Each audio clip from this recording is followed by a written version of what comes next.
సిద్దిపేట జిల్లా చేర్యాల ప్రజల సంకల్పం కోసం జేఏసీ ఆధ్వర్యంలో ప్రజా సంకల్ప దీక్ష చేస్తున్నట్లు సిపిఐ జిల్లా కార్యవర్గ సభ్యులు అంది అశోక్ తెలిపారు. చేర్యాల మండల కేంద్రంలోని జేఏసీ కార్యాలయంలో ఏర్పాటు చేసిన మీడియా సమావేశానికి ఆయన హాజరై మాట్లాడుతూ చేర్యాల ప్రాంత ప్రజల చిరకాల కోరిక ఆకాంక్ష నెరవేర్చే ఉద్యమంలో భాగంగా చేర్యాలను రెవెన్యూ డివిజన్ కేంద్రంగా ఏర్పాటు చేయాలనే దృఢ సంకల్పంతో గత 10 సంవత్సరాలుగా అనేక పోరాటాలు నిర్వహించామన్నారు. గత బీఆర్ఎస్ ప్రభుత్వం 2 పర్యాయాలు అధికారంలో ఉన్న కాలంలో చేర్యాల ప్రాంతాన్ని అశాస్త్రీయంగా విభజించి ప్రజలు వివిధ రకాల పనుల కోసం వెళ్లాలంటే హుస్నాబాద్, సిద్దిపేట, గజ్వేల్, భువనగిరి, జనగామ, సంగారెడ్డి ప్రాంతాలకు వెళ్లాల్సిన దుస్థితి నెలకొందన్నారు.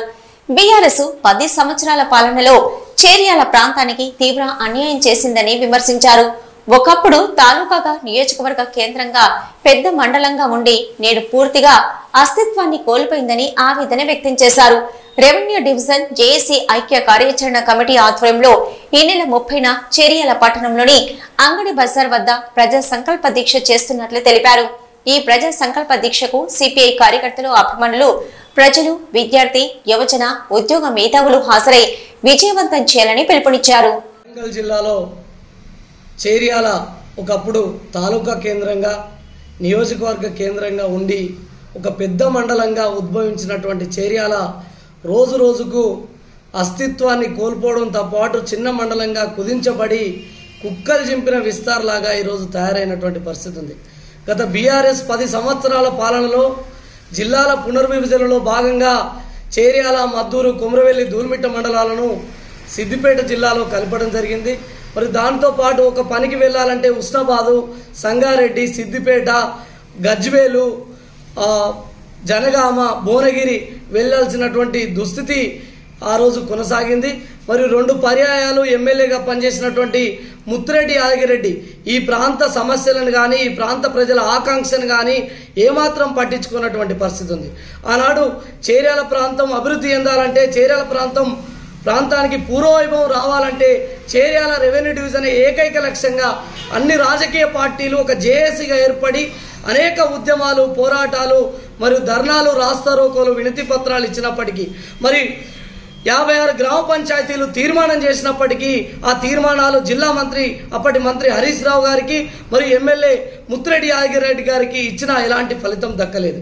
ఇంత పోరాటం చేసిన రెవెన్యూ డివిజన్ ఇవ్వకుండా ఉద్యమ నాయకులపై అక్రమంగా కేసులు పెట్టి పీడించినటువంటి మరియు చేర్యాల ప్రాంతానికి ద్రోహం చేసినటువంటి చరిత్రహీనులుగా ఈరోజు బీఆర్ఎస్ పార్టీ నాయకులు మిగిలిపోయినటువంటి పరిస్థితి ఉంది. ఈరోజు చేర్యాల ప్రాంత ప్రజల ఏకైక లక్ష్యం రెవెన్యూ డివిజన్ అయితేనే, చేర్యాల రెవెన్యూ డివిజన్ అయితే ఈ ప్రాంతం బాగుపడుతుంది, పూర్వవైభవం వస్తుందనే ఒక దృఢమైనటువంటి సంకల్పంతో ఆనాడు ప్రతిపక్షంలో ఉన్నటువంటి కాంగ్రెస్ పార్టీ ఈరోజు అధికారంలోకి వచ్చిన శుభ సందర్భంగా వాళ్ళు కూడా ఆ రోజు ఉద్యమంలో పనిచేసారు. ఇప్పుడు కూడా మాకు పదవులు ముఖ్యం కాదు, పార్టీ జెండాలు, ఎజెండాలు ముఖ్యం కాదు, మాకు చేర్యాల రెవెన్యూ డివిజనే ఏకైక లక్ష్యం కానీ అన్ని రాజకీయ పార్టీలను కలుపుకోపోయి ఈరోజు జేఏసీగా ఏర్పడి కాంగ్రెస్ నాయకులు, బీజేపీ లాంటి అధికార పార్టీ నాయకులు కూడా ఈరోజు జేఏసీలో కలిసి వచ్చి ఈ ఉద్యమంలో పాలు పంచుకోవడం చాలా సంతోషకరమైనటువంటి విషయం.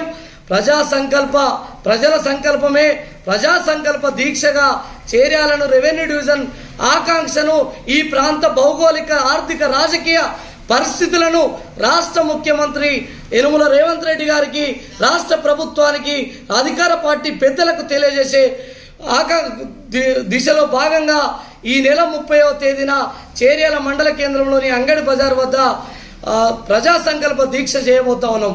ఈ ప్రాంత ప్రజలు ప్రతి ఒక్క ఇంటి నుంచి ఒక ఉద్యమకారుడిగా, ఒక ప్రజల ఆకాంక్షను నెరవేర్చే దిశగా, మన చిరకాల కోరిక నెరవేర్చే సమయం సందర్భమైంది కనుక మీరందరి ఉద్యమంలో కలిసి వచ్చి మన ఈ ప్రభుత్వానికి మరి ముఖ్యమంత్రి రేవంత్ రెడ్డి దృష్టికి తీసుకుపోయి రెవెన్యూ డివిజన్ సాధించేటువంటి పరిస్థితి ఉంటుంది. కనుక గత బీఆర్ఎస్ పార్టీ తీరనటువంటి అన్యాయం చేసింది, మోసం చేసింది, ఈ ప్రాంతాన్ని కుక్కలు చింపిన ఇస్తారి చేసింది తప్ప ఈ ప్రాంతాన్ని అభివృద్ధి చేసినటువంటి దాఖలాలు ఎక్కడ కనబడతలేవు.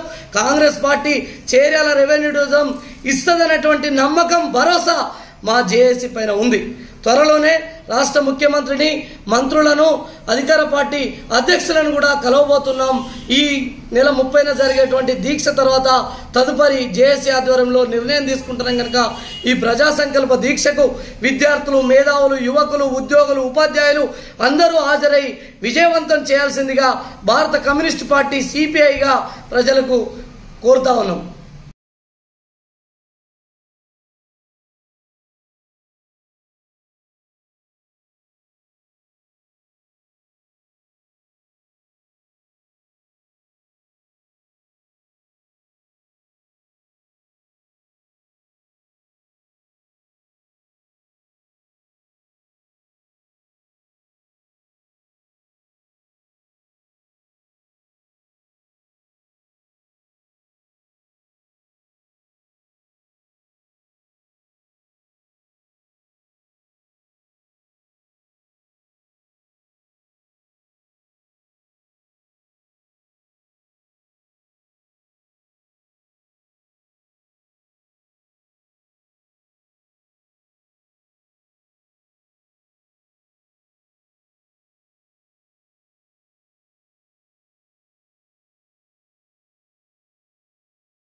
జనగామ యాంకర్ 5